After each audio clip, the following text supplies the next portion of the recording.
O Êxodo. Narrativa bíblica de milagres, catástrofes, do curso da história alterado pelas mãos de Deus. Da sarça ardente à morte do primogênito, estudiosos e entusiastas buscam explicações naturais para acontecimentos sobrenaturais. Em laboratórios, areias do deserto e vulcões. Irão essas teorias fornecer provas de que os milagres de fato aconteceram? Qual é a verdadeira história do Êxodo? Seria possível que ela nunca tivesse realmente acontecido?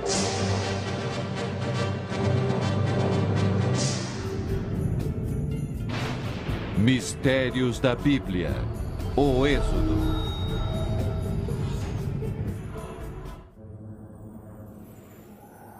Êxodo. Uma história bíblica de 3.000 anos de pragas terríveis, da divisão do Mar Vermelho, dos israelitas libertados da escravidão no Egito. O livro do Êxodo é peça-chave para o judaísmo, o cristianismo e o islamismo, a fé de bilhões de pessoas. Uma história recontada infinitamente ao redor de antigas fogueiras, em textos sagrados e em filmes. A pergunta é: o Êxodo realmente ocorreu como descrito no Antigo Testamento? Creio que os acontecimentos registrados no livro do Êxodo são verdadeiros. Não há prova científica para a história do Êxodo. Não tenho provas, mas tenho evidências. Os riscos são altos. A disputa por terras no Oriente Médio pode ser traçada desde o Antigo Testamento. Há séculos, os acontecimentos épicos do Êxodo têm levado as pessoas a buscar explicações, provas. Cientistas e entusiastas tentam decifrar milagres usando desde técnicas tradicionais até bizarras. Mas as provas continuam incrivelmente escassas. Ruínas escavadas no Egito revelam que os ancestrais dos israelitas podem ter vivido ali antes da época do Êxodo. E então, uma gravura egípcia de 1207 a.C. situou os israelitas em Canaã, hoje Israel. O que aconteceu entre essas épocas não é claro, a não ser no Antigo Testamento. Há 3.000 anos, o Egito estava no auge do poder. O faraó escravizou os israelitas. Agora, eles precisavam construir as cidades do Egito e os grandes monumentos. O faraó teme a crescente população israelita. Ele decreta que os primogênitos homens devem ser mortos. Uma mãe desesperada tenta salvar seu filho. À deriva no rio, o bebê é resgatado pela filha do faraó.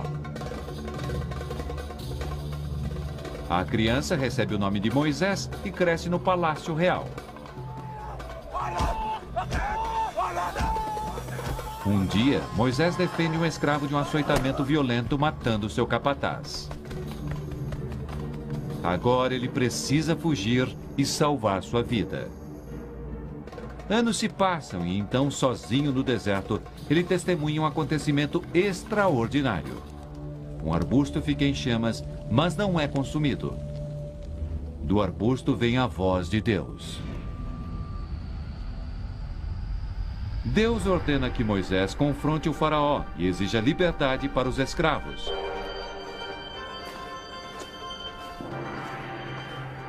Moisés caminha pelo deserto sozinho para desafiar o faraó, a pessoa mais poderosa sobre a face da terra. Moisés exige liberdade para seu povo. O faraó diz não. Como resposta, o Deus dos israelitas desencadeia um apocalipse de desastres naturais e doenças sobre os egípcios. Para salvar o Egito, o faraó é forçado a libertar os escravos. Deus guia os israelitas para fora do Egito, abrindo o Mar Vermelho, fazendo chover maná do céu e lhes entregando a terra prometida, mudando assim o curso da história. Poderia esse antigo épico ser historicamente preciso? Poderiam esses milagres ser verdadeiros? Há uma longa tradição de investigadores buscando explicações científicas para os milagres bíblicos. Colin Humphreys, um físico de Cambridge, está entre eles. Ele acredita ser capaz de desmistificar a sarça ardente. A Bíblia diz que Moisés viu um arbusto queimando sem ser consumido. Portanto, deve ter havido alguma fonte externa de energia. Tenho uma teoria de que isso pode ter acontecido devido a um vazamento de gás natural sob a sarça ardente, pois sabemos que o gás natural é comum no Oriente Médio. Vamos ver se conseguimos reproduzir a sarça ardente que Moisés viu, fazendo essa experiência com gás natural. Vou deixar fluir o gás. Humphreys começa a demonstração. Você vê as chamas surgirem na churrasqueira e já estão atingindo o arbusto. O arbusto mais comum do deserto é a acácia, e sabemos que queimando um arbusto de acácia obtém-se carvão. Em vez de se desfazer, o carvão retém sua forma. Portanto, isso é realmente bom. Ainda que as chamas os estejam envolvendo, os galhos mantêm sua forma. Creio que eles irão gradualmente se transformar em carvão. Assim, se esse arbusto se transformar em carvão ao ser queimado, então ele conservará sua forma por muito tempo, e por isso acredito que tenha sido a sarça ardente que Moisés viu. Reproduzimos cientificamente o que Moisés pode ter visto. Plausível, talvez, mas difícil de ser comprovado. Quando se trata dos milagres do Êxodo, há inúmeras explicações, desde as sublimes às ridículas. Talvez uma das tarefas mais intimidadoras para os investigadores bíblicos seja encontrar causas naturais para as pragas que se abateram sobre os egípcios como golpes violentos. Quando o faraó se recusou a libertar os israelitas, a ira dos céus caiu sobre ele. Surgem as 10 pragas. Ferirei as águas que estão no rio e tornar-se-ão em sangue, e os peixes que estão no rio morrerão. Para o epidemiologista John Marr, a descrição parece familiar. Ele tem visto milhões de peixes morrerem em águas vermelhas, devido a uma profusão de algas microscópicas chamada de maré vermelha. Ao olhar, você não vê as algas individualmente porque elas são microscópicas, mas em grupos elas deixam a água vermelha. Isso ocorre hoje em todo o mundo. Mas esse fenômeno quase sempre está associado à água salgada. Para Marr, faltavam pistas. E então, em 1995, uma coisa estranha aconteceu em um rio litorâneo na Carolina do Norte. 1 bilhão de peixes morreram. A água vermelha, a causa desconhecida. Mas então os pesquisadores encontraram o culpado, um micro-organismo mortal chamado Fiestéria. A Fiestéria foi rotulada como a célula do inferno, pois matou milhões, se não bilhões de peixes. Se aquilo ocorreu na Carolina do Norte na década de 90, por que não poderia ter ocorrido no Egito 3.000 anos atrás? Para os que acreditam que a ciência pode explicar as pragas, as águas vermelhas marcam o início de uma cadeia aparentemente lógica de acontecimentos.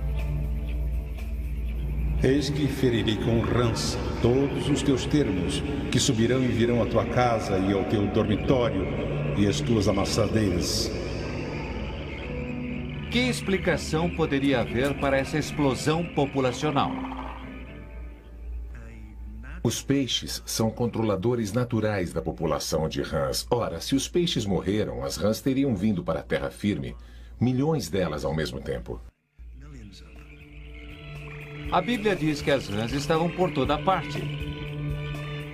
E então elas morreram. E ajuntaram-se em montões, e a terra cheirou mal. Deus havia apenas começado a dar vazão à sua fúria. Mais pragas estavam por vir. Teria cada uma delas preparado o terreno para a seguinte? Uma cadeia de sofrimentos, doenças e mortes? Um Nilo vermelho, levando à morte peixes e rãs, não convenceu o faraó a libertar os israelitas. Essa seria uma decisão da qual ele se arrependeria pelo resto da vida. Então, um surto de insetos caiu sobre os egípcios. A primeira praga de insetos foi a de piolhos. Eles infestaram seres humanos e animais. Todo o pó da terra se tornou em piolhos em toda a terra do Egito, piolhos no homem e nos animais. Em tempos bíblicos, a palavra piolho descrevia qualquer minúsculo inseto que sugava sangue. Que inseto minúsculo, tanto quanto um piolho, se alimentaria tanto de seres humanos quanto de animais? Para o entomologista Jeff Lockwood, um inseto em especial se destaca. Um mosquito que pica os culicoides. Culicoides se alimentam de sangue. A boca deles parece uma minúscula espada que rasga o tecido, fatiando-o e provocando uma poça de sangue da qual esses insetos se alimentam. Milhares e milhares, milhões deles teriam deixado os egípcios completamente doidos. A quarta praga foi uma peste de insetos ainda mais horrível.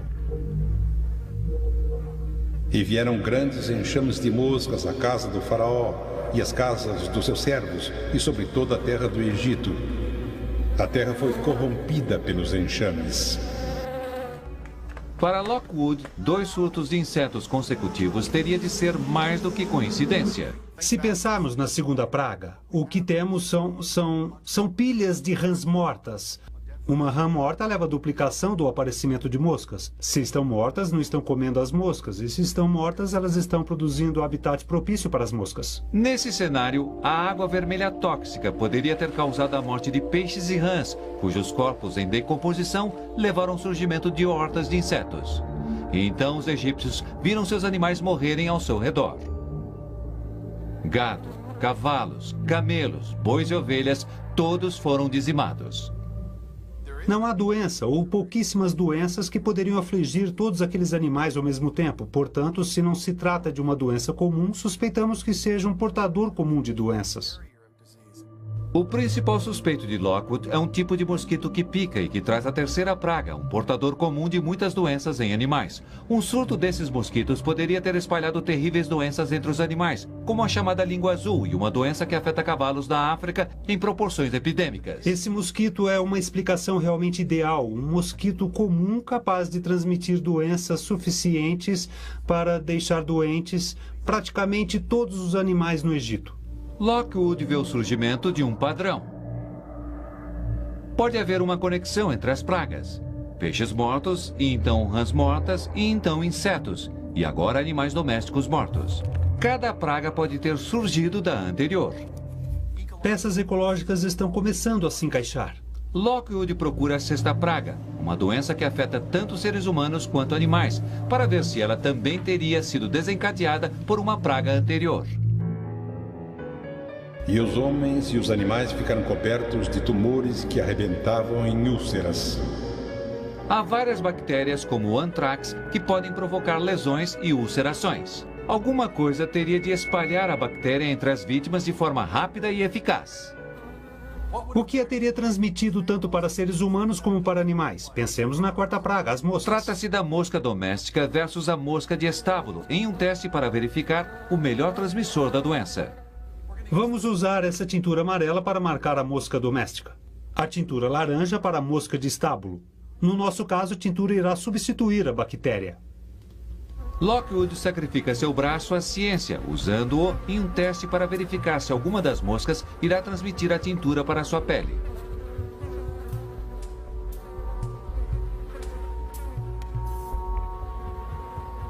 Em pouco tempo, a primeira mosca de estábulo ataca. Ela está começando a se alimentar ali.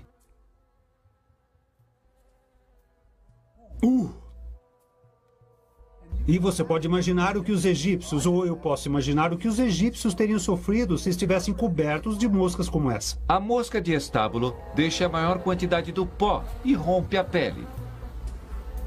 Elas deixaram o pó por toda parte. E estão por toda parte sobre mim picando.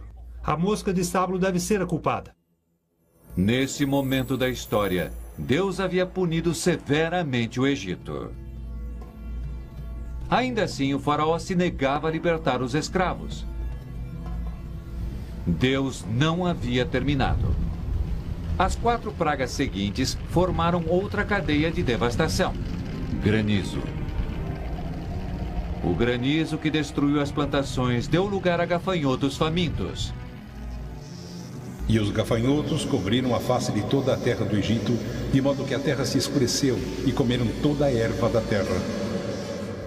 Deve ter havido mais gafanhotos no enxame do que seres humanos na face da terra na época do Êxodo.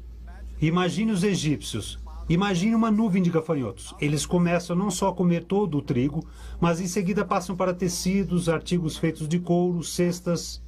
Qualquer coisa orgânica que não se movimente torna-se alimento para esses insetos que devoram, por assim dizer, os campos do Egito. Os gafanhotos consumiram o que restava do suprimento de alimentos. Vem a fome. A nona praga, a escuridão. Algumas pessoas supõem que uma terrível tempestade de areia tenha bloqueado o sol. E então, houve a 10ª e última praga. À meia-noite, o Senhor castigou todos os primogênitos na terra do Egito, desde o primogênito do faraó até o primogênito do prisioneiro que estava nas masmorras. Aqui estava a morte, parecendo desafiar uma explicação científica. Como alguma coisa poderia ter matado os egípcios em uma escala tão grande e poupado os israelitas? O epidemiologista Martin Blazer tem uma suspeita sinistra sobre o que aconteceu. Quando se tem uma doença que afeta tanto o homem quanto os animais em pouco tempo, com muitas pessoas afetadas, uma doença letal, a lista de possibilidades é limitada. A peste bubônica se encaixa nessas possibilidades. A peste bubônica é espalhada pela picada de pulgas e levada para as moradias das pessoas pelos ratos. No século XIV, a morte negra dizimou 1/4 da população da Europa. Blazer examinou os antigos registros de óbitos. Ele descobriu que em algumas cidades europeias, os judeus mortos pela praga correspondiam a apenas metade do resto da população morta. Ele suspeita que os judeus estivessem fazendo alguma coisa que os estivesse protegendo. Alguma coisa que também os protegera nos tempos bíblicos no Egito. Algum costume que evitasse doenças como, por exemplo, as leis judaicas de alimentação, que proibiam a ingestão de carne de porco. Porcos podem carregar uma solitária de 9 metros chamada tênia, capaz de afetar seres humanos, provocando incapacidades e morte. Blazer se concentrou em outra antiga tradição judaica. Toda primavera, os judeus eram obrigados a limpar seus celeiros. Essa lei era tão rígida que até mesmo não-judeus morando entre eles precisavam segui-la. Os judeus eram pensadores empíricos e há muito tempo atrás haviam descoberto a relação entre grãos e pragas. Elimine os grãos e mantenha os ratos sob controle. Diminuindo o número de ratos e pulgas, Blazer acredita que os israelitas possam ter se protegido da praga. Os egípcios, no entanto, não tinham esse ritual. Blazer acredita que essa foi sua desgraça. O cenário estava armado para a própria morte negra do Egito ou não? Não havia nada no cenário da morte negra que explicasse essa morte seletiva, a morte apenas do primogênito. Não há doença conhecida que afete apenas os primogênitos. Portanto, consideramos isso uma metáfora para uma doença que mata 1 entre 3 ou 4 pessoas. John Marr acredita que os relatos bíblicos possam ter sido literais. Ele parte em busca de um assassino mais seletivo. A 10ª praga era praticamente inexplicável. Fiquei perplexo. Então, Marr ouve a respeito de um caso contemporâneo responsável pela morte súbita de crianças. De início, os pesquisadores suspeitaram que um mofo houvesse matado as crianças. Isso deu a Marr uma ideia sobre a 10ª praga. Foi consequência de um mofo tóxico. A teoria dele: grãos saturados por tempestades de granizo e armazenados no escuro teriam ficado sujeitos a mofo.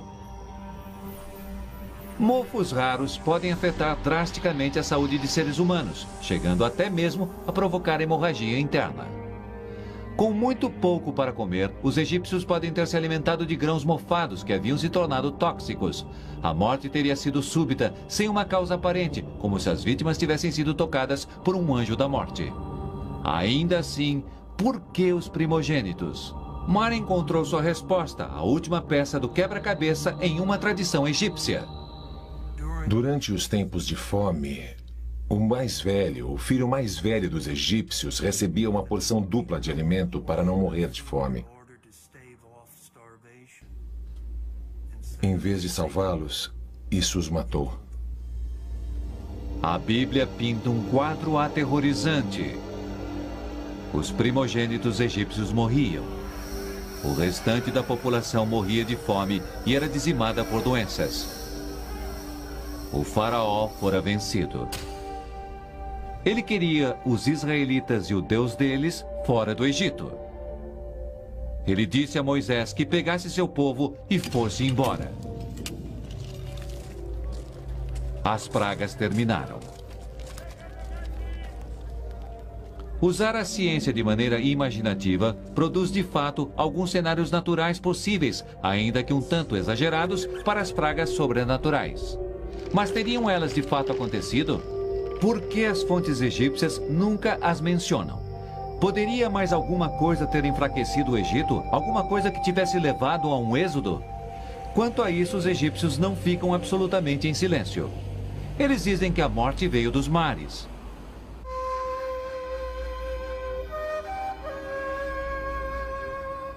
Poderosos impérios entram em declínio por vários motivos. A Bíblia nos diz que as pragas assolaram o Egito e deram aos israelitas a possibilidade de fugir. O arqueólogo Eric Klein não está convencido disso. Em vez de pragas, eu consideraria mais a intervenção humana. Klein verifica os registros arqueológicos procurando pelo que pode ter enfraquecido o Egito. Os estudiosos encontraram provas significativas de que o Egito fora atacado por invasores misteriosos vindos do Mediterrâneo. Eles o chamam de povos do mar.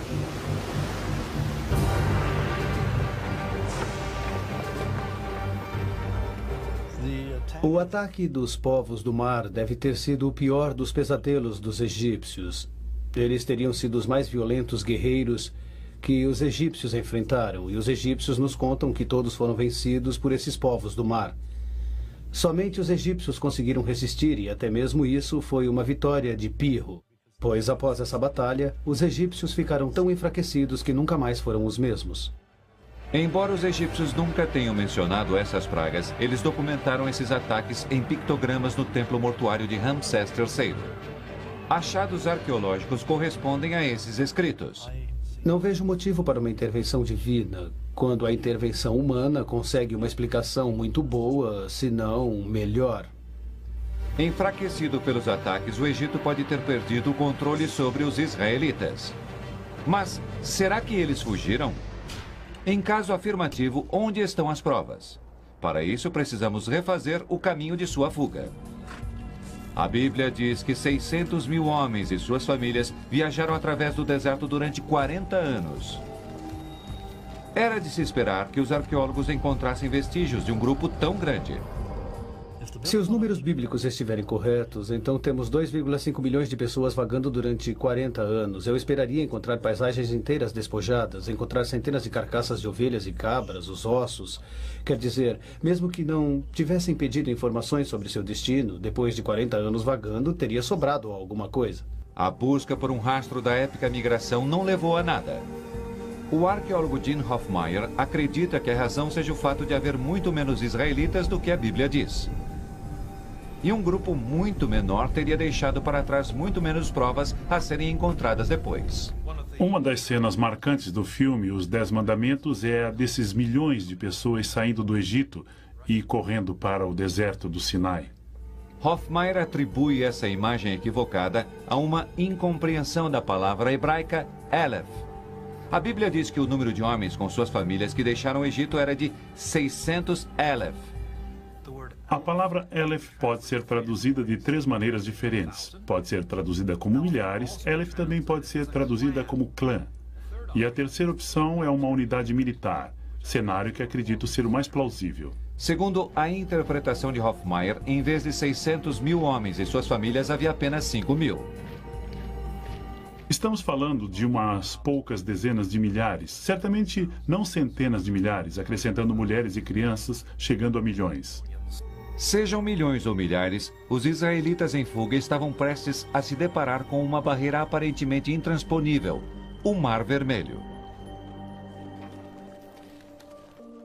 O faraó havia mudado de opinião sobre deixar os israelitas partirem.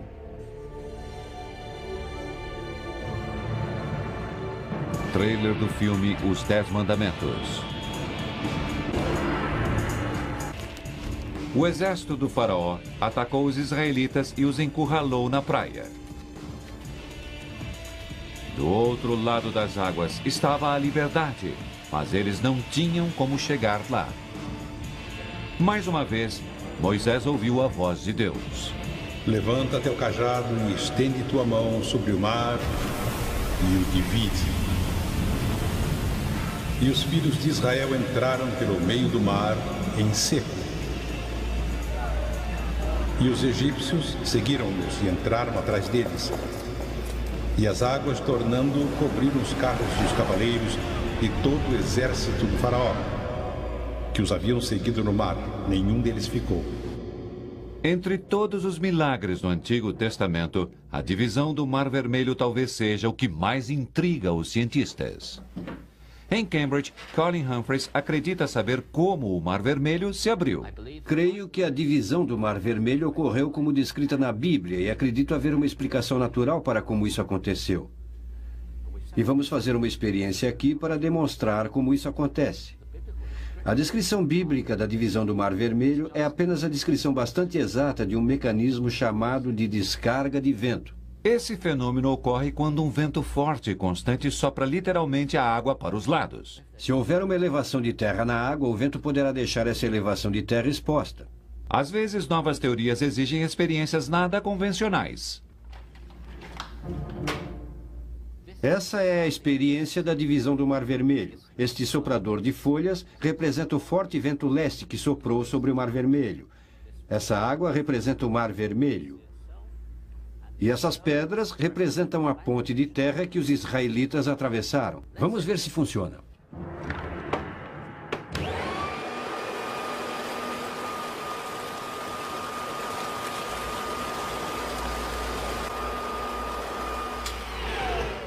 Bem, acho que foi simplesmente incrível. Acho que foi fantástico. Foi ainda melhor do que eu havia imaginado. Agora que paramos, é possível ver que a água cobre completamente a ponte de terra. Esse seria o exército, as bigas e os cavalos do faraó que se afogaram, assim como descrito na Bíblia. A teoria de Humphreys não é a única explicação de como a natureza pode ter separado as águas. O geoarqueólogo Floyd McCoy vai ainda mais longe, muito mais. Floyd pesquisa tsunamis na Universidade do Havaí. Ele diz que um tsunami pode ter criado uma passagem de terra pela qual os israelitas atravessaram um braço de mar. Embora pensemos em um tsunami como uma grande quantidade de água, o que acontece antes é o desaparecimento da água. Às vezes, há um aviso da aproximação de um tsunami. Às vezes, aquele oceano desaparece. Chamamos a isso de recuo. Lembre-se de como é uma onda senoidal. Fundo, topo, depressão e crista. Se a depressão vem em primeiro lugar, o oceano desaparece. Aqui está o oceano, como se fosse uma grande lagoa. Essa onda gigantesca vindo para a praia possui uma crista e uma depressão. Aqui está a água se afastando daqui para cá. Não há mais lagoa ali. E isso fornece aos judeus a terra que talvez tenham usado para sua fuga do Egito. Então, isso será seguido pela crista e, subitamente, todos os que perseguiam os judeus são levados pelas águas. Para que tudo isso aconteça de forma que haja tempo para esse grupo de pessoas atravessar a lagoa, essa grande lagoa, precisaríamos de um tsunami bastante grande. Um tsunami grande precisa de um acontecimento gigantesco que o desencadeie. Um terremoto, o impacto de um asteroide, uma erupção vulcânica. De onde teria vindo tal acontecimento? Bem, ao Santorini, uma das maiores erupções da história antiga. O Santorini entrou em erupção com uma força superior de 24.000 megatons. Muito bem, aqui está o Santorini. Aqui é o norte. E para cá está Creta. E naquela direção, o Egito. Isso era uma ilha. Havia uma grande ilha bem aqui. Bem aqui. Portanto, temos aqui essa grande nuvem de erupção se erguendo por 40 ou 50 quilômetros. Ela vem abaixo com fragmentos de pedra caindo e atingindo essas encostas aqui. Ela derruba as encostas dentro da água, fluxo piroclástico. E quando entra na água... Tsunami. Exatamente. Sabemos que os fluxos piroclásticos súbitos e enormes deslizamentos de cinza vulcânica e fragmentos de rocha caindo na água provocam tsunamis. Modelos de computador revelam que o tsunami de Santorini teria ido diretamente em direção ao delta do Nilo, um possível local para a jornada do Êxodo. A questão é a data. Quando foi que o Êxodo aconteceu e quando houve a erupção? Nós sabemos. E há um problema de tempo aqui. Que maravilha que isso aconteça de repente, justamente quando você está ali e permitindo-lhe atravessar. E então uma crista de tsunami vem e leva tudo, deixando os bandidos para trás. Eu acho que isso já é forçar um pouco a situação. Tentar explicar a divisão do Mar Vermelho falando em tsunami é ir longe demais. Mas poderia um outro efeito vulcânico oferecer uma resposta mais convincente? No que toca à divisão do Mar Vermelho, o vulcanólogo Steven O'Mara passou bastante tempo pensando em lava. Para ele, o vulcão Kilauea, no Havaí, é uma janela para o passado bíblico, em que um vulcão submarino pode ter estado na origem do trajeto de fuga dos israelitas pelo mar. Imagine os judeus passando por essa imensa ponte de terra formada pela lava. Aqui temos uma ponte de terra sendo criada diante de nossos olhos. Você vê o fluxo de lava indo para o oceano, formando um novo banco de terra. Trata-se de uma plataforma de terra bastante instável. O banco não irá durar muito tempo. Toda essa área poderá despencar em questão de minutos. Imensos desmoronamentos ocorreram aqui no Havaí, quase num piscar de olhos. O Mar Vermelho faz parte do sistema da Grande Fenda Africana. Toda a região possui uma história de explosões vulcânicas. Embora estejamos vendo um fluxo de lava bastante pequeno, você precisa imaginar isso como uma imensa erupção vulcânica. 32 mil anos atrás, isso tudo ficou embaixo d'água. A água entra em ebulição, isso desaparece. Isso é o suficiente para encher vales e criar pontes de terra. No cenário de O'Mara, uma erupção submarina pode ter criado uma ponte de lava temporária e instável. A camada de lava da superfície resfria rapidamente ao chegar à água. Os israelitas poderiam ter atravessado sobre essa nova terra. Mas o que é incrível a respeito dessa lava é que ainda é tão quente a ponto de me fazer continuar me afastando. Se eu tivesse de caminhar sobre ela para salvar minha vida, eu poderia esperar e andar sobre essa lava depois de 10 minutos. Essa nova terra sem sustentação poderia se desintegrar rapidamente. E então, quando os egípcios estivessem em suas bigas... Desculpem, está muito quente. Quando os egípcios estivessem em suas bigas e tentassem atravessar o mesmo leito, a lava cederia. O desmoronamento dessa ponte de terra teria feito todo o exército do faraó mergulhar no mar. Faz sentido. Um vulcão é a única coisa que faz sentido. Se um vulcão, um tsunami ou um vento muito forte salvou os israelitas, ainda teria sido preciso uma cronometragem milagrosa, e sobre isso ainda não há provas. Para alguns que leem a Bíblia como a palavra literal de Deus, a falta de provas poderia apenas significar que estão procurando no lugar errado. A questão é que não há consenso quanto ao caminho que os israelitas tomaram ao saírem do Egito. A descrição da Bíblia em relação à viagem é vaga. Deus guiou seu povo através da região do Mar Vermelho. Ela de fato diz que os israelitas começaram no Egito e terminaram em Canaã, hoje Israel. Teorias diferentes sobre como os israelitas atravessaram o mar exigem rotas diferentes. A teoria do vento forte exige um corpo de água rasa. Colin Humphreys propõe uma rota que atravesse a parte central do Sinai. A teoria do tsunami só faria sentido se os israelitas tivessem pego um caminho para o norte ao longo da costa. A ponte de lava poderia ter sido formada através do Mar Vermelho no Golfo de Aqaba, o lugar mais provável para uma atividade vulcânica na região. Se houvesse pistas escondidas no deserto, isso ajudaria a descobrir o caminho que os israelitas fizeram. Gene Hoffmeyer acredita que a maior parte dos pesquisadores esteja procurando no lugar errado, pois alguma coisa se perdeu na tradução literalmente. Em hebraico, Yansuf significa literalmente mar de juncos. Quando os tradutores gregos traduziram Yansuf para o grego, traduziram como Mar Vermelho em vez de Mar de Junco. Portanto, estamos no mesmo lugar há 2000 anos, por causa de um erro de tradução. Encontrar o Mar de Junco não é fácil. O delta do Nilo era um lugar bastante diferente há 3000 anos. Mar se transformou em terra e terra em mar. Pântanos se transformaram em deserto. Novas cidades e fazendas estão hoje apagando a história.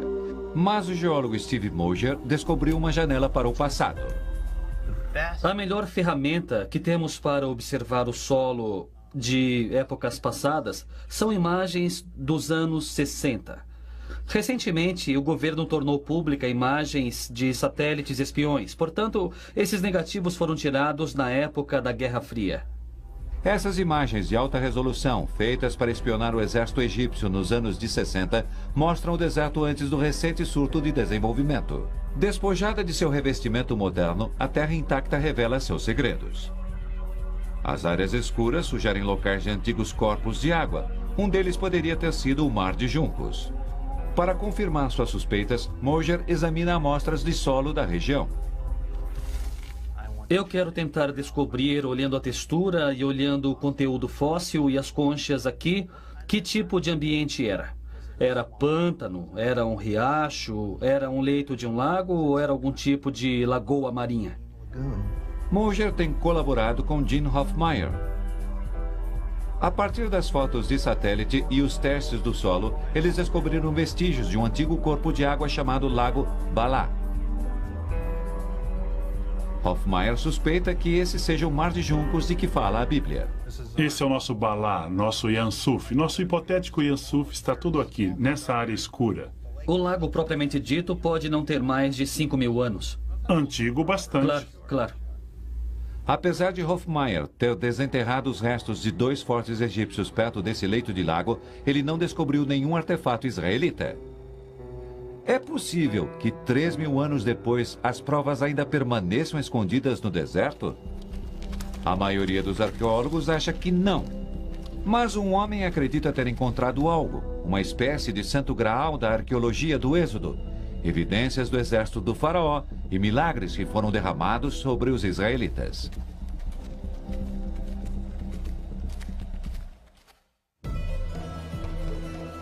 Quando se trata do Êxodo, Bob Cornuke acredita ter encontrado aquele inatingível santo graal, artefatos reais. Suas técnicas investigativas são conduzidas por suas habilidades de detetive e por sua fé.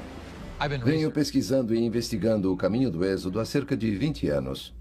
Procurando o verdadeiro Monte Sinai no Egito, a Arca da Aliança, o local da travessia do Mar Vermelho.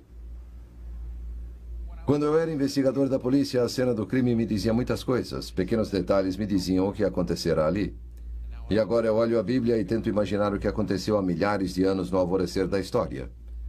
E com as evidências que encontrei, acredito que tudo aconteceu exatamente como diz a Bíblia. Utilizamos a Bíblia como uma bússola, um mapa de estradas e um guia. Isso nos deu uma indicação muito boa de qual deve ter sido o roteiro deles. Como os investigadores antes dele, Cornuke tem sua própria ideia a respeito da rota cruzada pelos israelitas. Ao longo da larga praia da Península do Sinai até aqui, dando uma volta e então cruzando bem aqui. Deus disse em Isaías 51, eu construirei para vocês uma estrada através do mar. Essa é uma outra pista. Aqui nesse local existe uma ponte de terra submersa que vai direto para o mar. Essas são fotos de navios que encalharam ali. Cornuke acredita que os baixos recifes aqui sejam o local mais provável para o evento da separação das águas. Esta é a praia. Tirei uma foto de onde eles poderiam ter estado, na praia. Você pode ver onde os filhos de Israel devem ter estado, todos reunidos e com montanhas ao redor deles. Eles não tinham para onde ir, exceto para o oceano, aqui. Se Cornuke estiver certo, aqui é o local onde o exército do faraó teria sido destruído. E é aqui que chegamos ao que ele considera a derradeira compensação.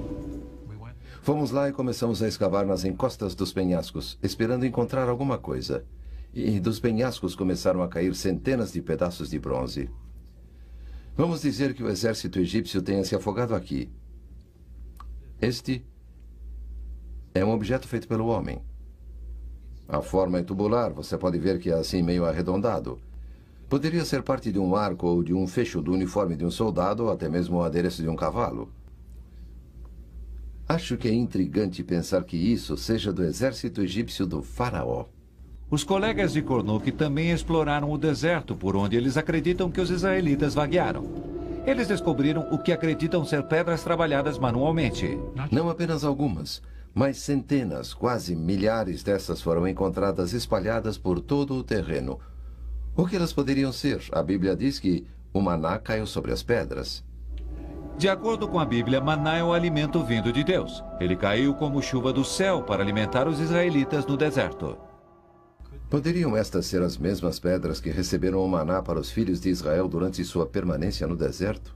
Acho que é bem possível. Será que ele encontrou o santo graal da arqueologia do Êxodo? Uma prova concreta? Os cientistas estão extremamente céticos.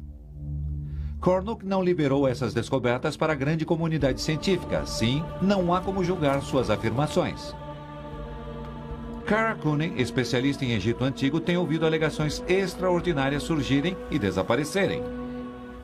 Não acredito que haja muita legitimidade em pessoas descobrindo pedaços de bronze no Mar Vermelho e afirmando que essa é a peça de bronze que veio do exército do faraó durante o Êxodo. Como testar esse bronze? Não é um pedaço de matéria orgânica. Como datá-lo? Como vinculá-lo ao exército de Ramsés? Toda vez que alguém faz uma descoberta que dá alguma informação nova, leva muito tempo para que as pessoas comecem a olhar para ela e mais tempo ainda para aceitá-la. O fato é que não foi encontrado artefato algum que pudesse estar definitivamente ligado ao êxodo bíblico. Se a divisão do mar, a sarça ardente e as pragas de fato aconteceram, senão algum parece ter sido deixado. Não há sequer como confirmar se os israelitas foram escravos no Egito. Há apenas uma única fonte para a história do êxodo: a Bíblia. Para muitos estudiosos, o silêncio das fontes egípcias é significativo. Eu quero 2 ou 3 fontes distintas antes que eu possa acreditar no que diz qualquer uma dessas fontes. E, francamente, não há qualquer texto egípcio escrito dizendo qualquer coisa a respeito do Êxodo. Alguns argumentam que os egípcios simplesmente não iriam registrar um constrangimento épico. Eu não esperaria que Ramsés, em quaisquer registros históricos, dissesse: a propósito, eu deixei esses escravos hebreus ir embora porque eu estava tendo alguns problemas. Talvez não em monumentos para exibição pública, mas os egípcios eram burocratas meticulosos e mantinham, sim, qualquer documentação desfavorável. A documentação egípcia de acontecimentos de coisas ruins, guerras civis, tumultos, incursões estrangeiras, pessoas chegando e dominando o Egito. E ainda assim não se tem qualquer evidência para essa enorme sublevação do faraó e da destruição de todo o seu exército. Seria de se esperar uma evidência. Olhando para o Êxodo estritamente através das lentes da ciência, é possível conhecer apenas uns poucos fatos. Ruínas sugerem que as pessoas de origem semita podem ter morado no Egito cerca de 1600 a.C. Aproximadamente 400 anos depois, uma estela egípcia afirma que um povo chamado Israel viveu em Canaã, hoje Israel. O que ocorreu nesse meio tempo, na época em que o Êxodo supostamente aconteceu, é um mistério. As explicações científicas apresentadas para os muitos milagres do Êxodo, apesar de intrigantes, não nos aproximam mais de provar o que aconteceu. E os registros arqueológicos e históricos continuam absolutamente silenciosos a respeito desses acontecimentos épicos. Nós não temos a menor evidência até hoje. Não há nada arqueologicamente que confirme a história bíblica. Nenhuma peste, nenhuma divisão do Mar Vermelho, nenhum maná dos céus, nenhuma peregrinação durante 40 anos. O motivo mais plausível para não encontrarmos qualquer prova para o êxodo no Egito é que isso não ocorreu da forma como diz a Bíblia, ou isso definitivamente não aconteceu. Mas mesmo os céticos admitem que preciosos grãos de verdade poderiam estar no coração da narrativa. Talvez as histórias tenham nascido entre os pequenos grupos de povos nômades que viajavam entre o Egito e a terra de Canaã. Acredito haver uma boa chance de que o que na verdade aconteceu foi uma série de migrações ou ondas de migrações, se preferir, durante 3 ou 4 séculos, de pessoas deixando o Egito e indo para Canaã sozinhas ou com mais 1, 2 pessoas, talvez até 10, centenas no máximo. A história das jornadas dos nômades talvez tenha sido contada e recontada, passando de geração a geração até se tornar um épico. Apesar da falta de evidências, a história do Êxodo persiste. Ela ajudou a moldar o mundo moderno. A narrativa da libertação de um povo e o triunfo de seu Deus único sobre muitos ecoa através dos tempos. Palavra revelada? Mitologia reveladora? A verdade dessa história só pode ser respondida na mente e no coração de cada indivíduo, mas certamente são perguntas que valem a pena ser feitas. Ainda precisamos descobrir qualquer indicação de qualquer tipo de fonte arqueológica de que isso realmente aconteceu. Os que possuem convicções religiosas não precisam de provas. Tudo se resume a isso. Foi um acontecimento sobrenatural. E você não consegue explicá-lo de outra maneira. No final, a força do Êxodo repousa mais na fé do que na ciência. Não há nenhuma verdadeira prova científica de que o Êxodo aconteceu, mas seja você cristão ou judeu, não é preciso nenhuma prova científica para ser uma pessoa de fé. A fé não precisa ser cientificamente provada, nem deveria ser. É fé. Talvez algum dia a natureza nos revele uma pequena evidência incontestável de que o Êxodo aconteceu. Mas por enquanto, o deserto guarda seus segredos. Versão brasileira Centauro.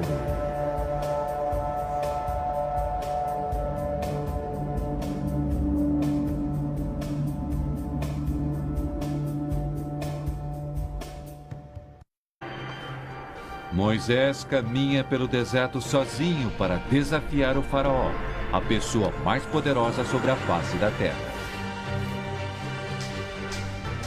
Moisés exige liberdade para seu povo.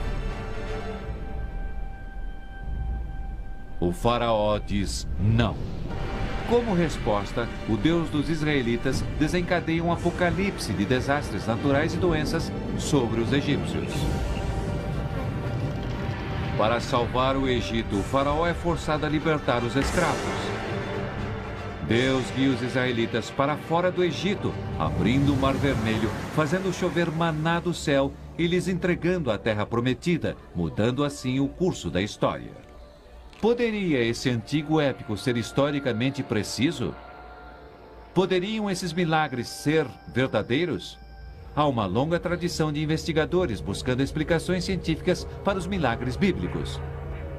Colin Humphreys, um físico de Cambridge, está entre eles. Ele acredita ser capaz de desmistificar a sarça ardente. A Bíblia diz que Moisés viu um arbusto queimando sem ser consumido. Portanto, deve ter havido alguma fonte externa de energia.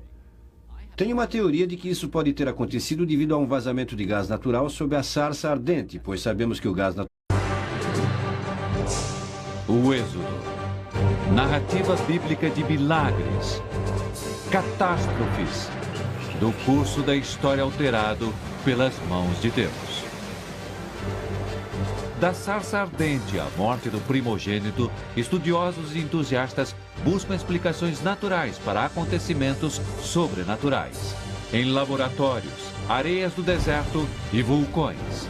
Irão essas teorias fornecer provas de que os milagres de fato aconteceram? Qual é a verdadeira história do Êxodo? Seria possível que ela nunca tivesse realmente acontecido?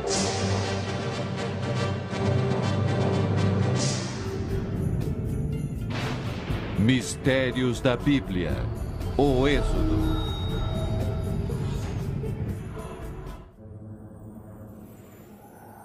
Êxodo. Uma história bíblica de 3.000 anos de pragas terríveis, da divisão do Mar Vermelho, dos israelitas libertados da escravidão no Egito. O livro do Êxodo é peça-chave para o judaísmo, o cristianismo e o islamismo. A fé de bilhões de pessoas. Natural é comum no Oriente Médio. Vamos ver se conseguimos reproduzir a sarça ardente que Moisés viu fazendo essa experiência com gás natural. Vou deixar fluir o gás. Humphreys começa a demonstração. Você vê as chamas surgirem na churrasqueira e já estão atingindo o arbusto. O arbusto mais comum do deserto é a acácia, e sabemos que queimando um arbusto de acácia obtém-se carvão. Em vez de se desfazer, o carvão retém sua forma. Portanto, isso é realmente bom. Ainda que as chamas os estejam envolvendo, os galhos mantêm sua forma. Creio que eles irão gradualmente se transformar em carvão. Assim, se esse arbusto se transformar em carvão ao ser queimado, então ele conservará sua forma por muito tempo. E por isso acredito que tenha sido a sarça ardente que Moisés viu. Reproduzimos cientificamente o que Moisés pode ter visto. Plausível, talvez, mas difícil de ser comprovado. Quando se trata dos milagres do Êxodo, há inúmeras explicações, desde as sublimes às ridículas. Talvez uma das tarefas mais intimidadoras para os investigadores bíblicos seja encontrar causas naturais para as pragas que se abateram sobre os egípcios como golpes violentos. Quando o faraó se recusou a libertar os israelitas, a ira dos céus caiu sobre ele. Surgem as 10 pragas. O Egito estava no auge do poder. O faraó escravizou os israelitas. Agora, eles precisavam construir as cidades do Egito e os grandes monumentos. O faraó teme a crescente população israelita. Ele decreta que os primogênitos homens devem ser mortos. Uma mãe desesperada tenta salvar seu filho. À deriva no rio, o bebê é resgatado pela filha do faraó. A criança recebe o nome de Moisés e cresce no Palácio Real. Um dia, Moisés defende um escravo de um açoitamento violento, matando seu capataz. Agora ele precisa fugir e salvar sua vida. Anos se passam e então, sozinho no deserto, ele testemunha um acontecimento extraordinário. Um arbusto fica em chamas, mas não é consumido. Do arbusto vem a voz de Deus.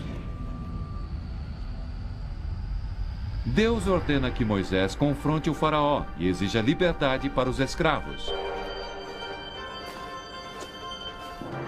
Uma história recontada infinitamente ao redor de antigas fogueiras, textos sagrados e em filmes. A pergunta é: o Êxodo realmente ocorreu como descrito no Antigo Testamento? Creio que os acontecimentos registrados no livro do Êxodo são verdadeiros. Não há prova científica para a história do Êxodo. Não tenho provas, mas tenho evidências. Os riscos são altos. A disputa por terras no Oriente Médio pode ser traçada desde o Antigo Testamento. Há séculos, os acontecimentos épicos do Êxodo têm levado as pessoas a buscar explicações, provas. Cientistas e entusiastas tentam decifrar milagres usando desde técnicas tradicionais até bizarras. Mas as provas continuam incrivelmente escassas. Ruínas escavadas no Egito revelam que os ancestrais dos israelitas podem ter vivido ali antes da época do Êxodo. E então, uma gravura egípcia de 1207 a.C. situou os israelitas em Canaã, hoje Israel. O que aconteceu entre essas épocas não é claro, a não ser no Antigo Testamento. Há 3.000 anos